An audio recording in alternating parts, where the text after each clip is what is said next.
दोस्तों, प्रधानमंत्री मोदी ने दिल्ली में आज एक और चुनावी रैली को संबोधित किया, आरके पुरम। अब दिल्ली में चुनाव प्रचार का बस आप कह सकते हैं उल्टी गिनती शुरू हो गई है। 5 तारीख को वोटिंग है, 4 तारीख को आप प्रचार कर नहीं सकते, 3 तारीख तक, मतलब आप कह सकते हैं कि आज और कल का दिन है बीजेपी, आम आदमी पार्टी और कांग्रेस पार्टी के लिए, ताकि वो अपनी पूरी ताकत दिल्ली में झोंक पाए और दिल्ली में लोगों को लुभाने के लिए आज मोदी जी रैली करने उतरे। लेकिन इस बीच आज तक ने एक खबर चला दी। आज तक की इस खबर पर खुद आज तक से तो कई लोगों ने सवाल उठाए ही, लेकिन साथ साथ में ऐसा लगा कि आज तक ने खुद इस खबर पर प्रधानमंत्री मोदी के दावे की धज्जी उड़ा दी। दोस्तों, ये दावा प्रधानमंत्री मोदी ने न केवल इस रैली में किया है, बल्कि लगभग हर राज्य के चुनाव में मोदी ये दावा करते हैं। लेकिन संयोग कहें या प्रयोग, गजब का टाइमिंग आज तक का कि इधर प्रधानमंत्री रैली को संबोधित कर रहे हैं और उधर आज तक ने एक ऐसी खबर चला दी जो मोदी जी की बात की, उनके दावे की हवा निकालती है। सुनिए पहले आरके पुरम में रैली करते हुए मोदी ने क्या कहा। मैं गारंटी देता हूं, आपकी हर मुसीबत, हर परेशानी को दूर करने के लिए खप जाऊंगा।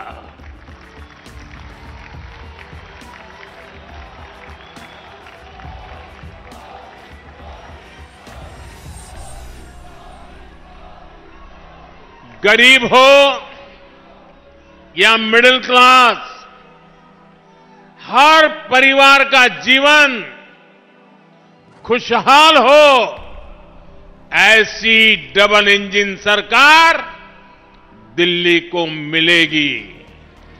तो दोस्तों, प्रधानमंत्री मोदी डबल इंजन के नाम पर वोट मांग रहे हैं दिल्ली में भी।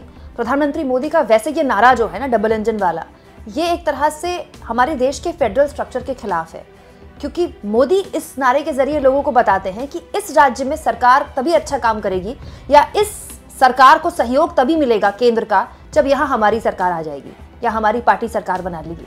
तो ये सोच बड़ी मुझे ठीक नहीं लगती ये सोच, लेकिन हमारे मोदी जी का नारा है, वो किसी बात पर भी कुछ भी नारा दे सकते हैं। प्रधानमंत्री मोदी दिल्ली में डबल इंजन का नारा दे रहे थे, बताने के लिए कि डबल इंजन में जो रफ्तार से विकास दौड़ता है वो किसी और इंजन का दौड़ ही नहीं सकता।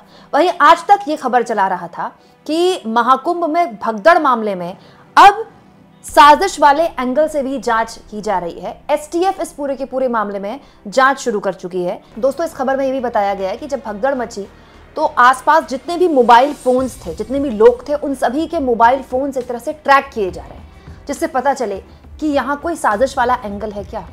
तो बड़ा सवाल तो ये है, प्रधानमंत्री मोदी से कोई पूछे कि एक तरफ तो मोदी जी डबल इंजन के नाम पर वोट मांगते हैं, दूसरी ओर उनकी सरकार, उत्तर प्रदेश की डबल इंजन की सरकार इतनी थकेली है क्या? मतलब इतनी थकेली है, इतनी लचर व्यवस्था है उत्तर प्रदेश की डबल इंजन की सरकार में कि वो भगदड़ मामले में अब तक मौत का सही आंकड़ा नहीं दे पाई है। ठीक है, भगदड़ हुए कितने दिन हो गए? 2, जिस महाकुंभ के लिए पिछले 1 साल से तैयारियां की जा रही थी, पिछले 1 साल से तैयारियां की जा रही थी, उस महाकुंभ में भगदड़ मच गई। भगदड़ मचने के इतने दिन बाद कहा जा रहा है कि साजिश वाले एंगल से जांच होगी। बिल्कुल होगी दोस्तों। मैं तो कहती हूँ दोस्तों कि अगर साजिश वाकई में हुई है और किसी ने साजिशन भगदड़ की है तो इसकी जांच होनी चाहिए। लगे हाथ कम से कम ये तो पता चलेगा कि सरकार मानती भी है कि नहीं मानती कि 3 जगह भगदड़ हुई। दैनिक भास्कर की खबर बताती है कि 1, 2 नहीं 3 जगह भगदड़ मची मौनी अमावस्या के दिन, लेकिन अब तक शासन द्वारा, प्रशासन द्वारा इस बारे में कुछ नहीं कहा गया है। दूसरा और सबसे महत्वपूर्ण सवाल, चलिए हम मान लेते हैं कोई भी साजिश कर सकता है, इतनी सारी भीड़ वहां पर इकट्ठा हो रही, तो साजिश कोई भी कर सकता है, इस एंगल पर जांच होनी चाहिए दोस्तों। लेकिन इसके लिए योगी आदित्यनाथ, उनकी पुलिस और उनकी डबल इंजन की सरकार को ज्यादा मेहनत करने की जरूरत नहीं है, क्योंकि दोस्तों जब महाकुंभ की शुरुआत हुई तो इस तरह की हेडलाइंस आपने भी देखी होंगी। 3 हफ्ते पहले की खबर दिखा रही हूं आपको, जनसत्ता ने छापा है कि महाकुंभ पूरी तरह से डिजिटल हो चुका है। कैसे? 2700 सीसीटीवी कैमरे लगाए गए हैं, ठीक है, जो संगम का एरिया जहां पर स्नान करने के लिए लोग आते हैं। भीड़ पर नजर रखने के लिए एआई, आर्टिफिशियल इंटेलिजेंस भीड़ पर नजर रख रही है। अंडर वाटर ड्रोन तैनात कर दिए गए, पानी के अंदर ड्रोन तैनात कर दिए गए। और देखिए, मेले में 37,000 से ज्यादा पुलिसकर्मियों को तैनात किया गया है, जिनमें से दोस्तों 1378 महिला पुलिस अफसर हैं। इनके अलावा विशेष साइबर विशेषज्ञ हैं, खुफिया दस्ते भी हैं, और ये इंडियन एक्सप्रेस और जनसत्ता ने खबर छापी है। तो बड़ा सवाल यह है कि सूत्रों के हवाले से खबर क्यों दी जा रही है कि साजिश के तहत एसटीएफ जांच करेगा। एसटीएफ को तो 2 मिनट में पता चल जाएगा कि कैसे हुई है। ये भगदड़ अगर साजिश के तहत हुई है तो, क्योंकि खुद ऐसी खबरें छापी गई और उत्तर प्रदेश के मुख्यमंत्री योगी आदित्यनाथ ढोल नगाड़े पीट पीट कर दुनिया को बता रहे थे कि हमने 100 करोड़ लोगों के आने की व्यवस्था की है। तो योगी आदित्यनाथ डबल इंजन सरकार के मुख्यमंत्री तो 100 करोड़ लोगों के आने की व्यवस्था के चाक चौबंद इंतजाम कर रहे हैं। तो फिर बड़ा सवाल यह है कि अभी तो 50 करोड़ लोग भी नहीं पहुंचे हैं, तो वहां व्यवस्था इतनी लचर हो गई। और अगर हो गई, मैं कह रही हूं अगर साजिश भी हुई है, तो इसके लिए यहां वहां भागने की जरूरत क्या है? अब आप बताइए, 2700 सीसीटीवी कैमरे लगाए गए हैं, उसमें तो सब कुछ कैद हुआ होगा। भगदड़ मचने की एग्जैक्ट लोकेशन कौन सी है और भगदड़ भीड़ कैसे आगे बढ़ी, वो सारी फुटेज उन सीसीटीवी कैमरे में होगी ना, तो निकाल के दिखा दे। आपको अभी तक महाकुंभ के भगदड़ की अलग अलग वीडियोस अलग अलग लोगों के सोशल मीडिया हैंडल में तो दिखेंगी, लेकिन इन सीसीटीवी फुटेज का कोई फुटेज आपने देखी? इन सीसीटीवी फुटेज को क्या दही जमाने के लिए इकट्ठा किया था? यहाँ पर इन कैमरे को इसलिए लगाया गया था ना कि निगरानी करें। तो ये कैमरों की वीडियो बाहर क्यों नहीं आती और पता क्यों नहीं चलता कि किसने रची साजिश? भीड़ पर नजर रखने के लिए एआई की मदद ली जा रही है ना। कहाँ गया वो आर्टिफिशियल इंटेलिजेंस? मतलब अंडर वाटर ड्रोन की बात कही जा रही थी, पानी के अंदर तक ड्रोन है। अरे पानी के अंदर छोड़िए, हवा में तो उड़ाए जा सकते थे ड्रोन। कहा भी जा रहा था कि हवा में उड़ाए जाएंगे, तो उन ड्रोनों से ही कैद हो गया होगा सब कुछ। अब पुलिस एसटीएफ इस पूरे के पूरे मामले में जांच करेगी तो क्या करेगी? क्या मिलेगा पुलिस को? दोस्तों, अब जब ये पूरी की पूरी साजिश की थ्योरी सामने रखी गई तो इस पर अलग अलग लोगों ने अलग अलग राय रखी। जैसे वरिष्ठ पत्रकार रोहिणी सिंह ने कहा, सबको जिस स्क्रिप्ट का इंतजार था वो आ गई। आज तक के अनुसार भगदड़ के पीछे एक बड़ी साजिश थी और एसटीएफ उसकी जांच कर रही है। कितने कमजोर मुख्यमंत्री हैं और कितना कमजोर उनका सूचना तंत्र है। हर बार साजिशकर्ता सफल हो जाते हैं और सरकार फेल।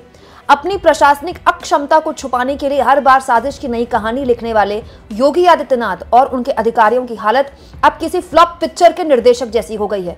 उत्तर प्रदेश सरकार और उसका मुख्यमंत्री बहुत ही कमजोर और असंवेदनशील है और दुनिया का कोई पीआर इस सच को नहीं छुपा सकता। दोस्तों, दैनिक भास्कर की एक खबर देखिए। ये खबर बताती है कि 4 दिन के बाद भी मृतकों की सूची नहीं जारी की गई है। आंकड़ों पर सवाल खड़े हो रहे हैं लगातार। दोस्तों, इस खबर में लिखा है कि शनिवार शाम तक अलग अलग राज्यों में जो शव भेजे गए, जिनकी भगदड़ में मौत हुई, उनकी संख्या 44 पहुंच चुकी है। ठीक है, जो लोग भगदड़ में मारे गए वो अपने अपने घर पहुंचाए गए उनके शव, तो उनकी संख्या 44 है। और सरकार का आंकड़ा कहता है, पुलिस का आंकड़ा कहता है कि 30 लोगों की मौत हुई। तो पहला झोल तो यहीं पर है जो सरकार के झूठ को पर्दाफाश करता है। और TV9 भारतवर्ष के रिपोर्टर हैं जिन्होंने जहां पर शव रखे गए वहां जाने की कोशिश की, तो उनसे कह दिया गया कि आपको गिरफ्तार कर लेंगे। किसी को अंदर जाने नहीं दिया जा रहा, किसी से अंदर से खबर नहीं मिल पा रही कि अंदर कितने शव रखे हैं। TV9 ने ये खबर चलाई थी आज सुबह, मैंने आपको सुबह भी दिखाया था, जिसमें वो पीड़ित परिवार से उन्होंने बात की। एक परिवार जिनके घर की महिला इस भगदड़ में मारी गई, वो लोग, क्योंकि उस वक्त एकदम भगदड़ मची तो इतनी पुलिस की व्यवस्था नहीं थी, तो जब शवगृह में परिवार के लोग गए तो परिवार वालों का यह दावा है कि 150 से 200 शव उन्होंने देखे हैं। पीड़ित परिवार वाले कह रहे हैं कि जब वो शवगृह में गए तो 150 से 200 लोगों के शव पड़े हुए थे। और अब तक मोदी और योगी की डबल इंजन सरकार इस देश को ये नहीं बता पाई है कि मरने वालों का एग्जैक्ट आंकड़ा क्या है। अब आप मुझे बताइए कि प्रधानमंत्री मोदी के डबल इंजन सरकार के दावों पर कैसे विश्वास किया जाए। प्रधानमंत्री मोदी डबल इंजन सरकार के दावे करते रह गए और अयोध्या में एक दलित बेटी के साथ ऐसी हैवानियत हुई है दोस्तों, ऐसी हैवानियत हुई है जिसको देखकर, जिसको सुनकर आपकी रूह कांप जाएगी। दोस्तों, उस लड़की के साथ सामूहिक बलात्कार किया गया, उसकी आंखें निकाल दी गई, शरीर में चोट के इतने निशान हैं कि जब घर वालों ने बिटिया को देखा तो बेहोश हो गए घर वाले। निर्वस्त्र हालत में उस बिटिया का शव मिला है और ये सब कुछ योगी आदित्यनाथ के शासन प्रशासन के अंतर्गत अयोध्या में हो रहा है। और देखिए कितनी शर्म की बात है, आज योगी आदित्यनाथ अयोध्या में प्रचार कर रहे हैं। दोस्तों, मिल्कीपुर में भी उपचुनाव है, आप जानते हैं, बहुत ही महत्वपूर्ण है। और क्योंकि अयोध्या सीट हारी है लोकसभा चुनाव में बीजेपी हर हाल चाहती है कि मिल्कीपुर का उपचुनाव जीत जाए। योगी आदित्यनाथ आज इसी अयोध्या में प्रचार कर रहे हैं और प्रचार में वही हिंदू मुसलमान वाला प्रचार कर रहे हैं। और उन्हीं के अयोध्या में एक दलित लड़की का निर्मम तरीके से सामूहिक बलात्कार किया जाता है। पुलिस का भी इस पूरे के पूरे मामले में बयान आ गया है। हालत यह कि समाजवादी पार्टी के अयोध्या से सांसद अवधेश प्रसाद, जब उनसे मीडिया में पूछा गया तो वो बिलख बिलख कर, दहाड़े मार मार कर रोने लगे।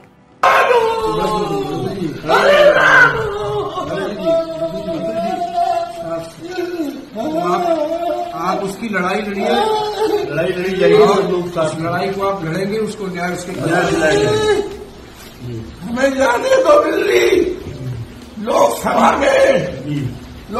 में जाने दो, मोदी के सामने हम बात रखेंगे, न्याय लग रहा तो हम इस्तीफा दे देंगे, लोकसभा से हम इस्तीफा दे देंगे, हम बचाने में, हम बेटी की इज्जत बचाने में नाकामयाब हो रहे हैं। दोस्तों, दिल तो करता है कि प्रधानमंत्री मोदी के डबल इंजन के दावे, उनकी बातों पर विश्वास कर लें, लेकिन डबल इंजन का ट्रैक रिकॉर्ड ऐसा है नहीं कि विश्वास किया जाए। आप इस मुद्दे पर क्या सोचते हैं दोस्तों, कमेंट बॉक्स में जरूर लिखें और जितना हो सके चैनल को शेयर करें, सब्सक्राइब करें और थैंक्स और ज्वाइन के ऑप्शन से अगर आप चाहें तो कुछ आर्थिक मदद भी चैनल की जरूर करें।